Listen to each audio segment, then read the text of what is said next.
The blueprint of change for the country over the next 2 decades and beyond reaches a critical point as the first phase is completed. Good evening, everyone. I'm Charisma Robinson. I'm Keisha Adderley. Thanks so much for joining us tonight. Topping the news, the National Development Plan Secretariat has successfully completed the first phase of its plan. The State of the Nation report is the result. Representatives from the private sector and from civil society highlighted the importance of the plan and the need for participation from all sectors. The document is a culmination of a review of available statistical information, academic research, government reports, and stakeholder consultation. Prime Minister Perry Christie highlighted the National Development Plan as an opportunity to fundamentally change the Bahamas. Clint Watson takes a look. This is the beginning of the next stage of our future. The 79-page State of the Nation report focuses on 4 areas: human and social capital, the economy, governance, and the environment. This report will be used to frame the next phase of the National Development Plan process, which will be driven by national consultations.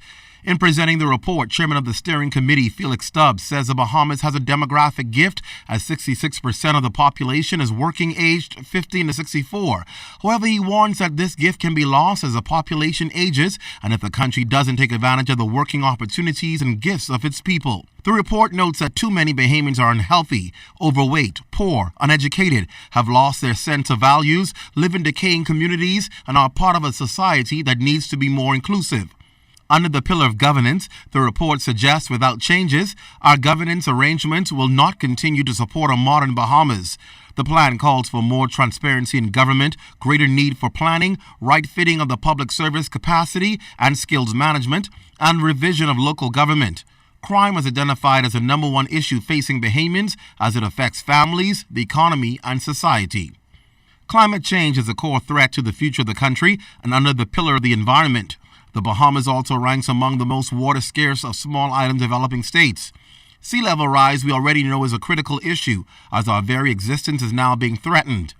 The management of solid waste also a major concern impacting Bahamians. Land ownership said to be extremely complex, and it is said that we cannot function without a clearly defined land administration system in order to avoid overlapping claims and rights to land, an outdated crown land divestment policy, and the existence of commonage and generational property. The report is clear that the transportation links are costly to provide in an archipelagic country, but critical to the national vision. Under the economy pillar, it said that we have a highly vulnerable, undiversified, and underperforming economy with the potential of doing so much more. However, we are a strong nation with a stable exchange rate supported by prudent monetary policies. In the largest sector, tourism, there is limited growth in the stopover market and increased growth in cruise passengers. In short, this ministry has to establish greater linkages and strengths to build on. The report also looks at financial services and agriculture and fisheries. The vulnerability and competitiveness of the country is also a concern, with specific note that the Bahamas ranked 106 out of 189 on the World Bank's 2016 report on doing business indicators. The challenges ahead are difficult, but not insurmountable. They will require all of the creative energy and innovative thinking of all citizens and residents of the Bahamas that we can muster. The challenges must be faced not by one person at a time, but by all of us working together all of the time. In his response to the State of the Nation report, Prime Minister Christie outlined how this report affects the National Development Plan. The State of the Nation report explains all that which exists today.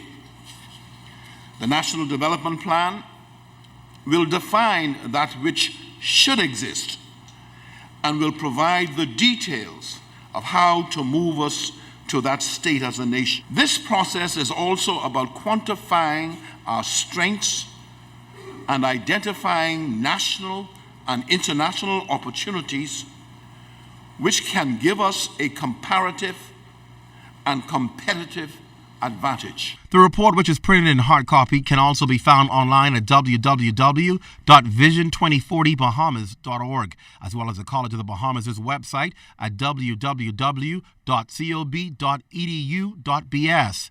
This is the first of 3 phases. The other 2 include the next phase, which is consultative, and then the final phase, the formulation and drafting of the National Development Plan. Clint Watson, ZNS Network News.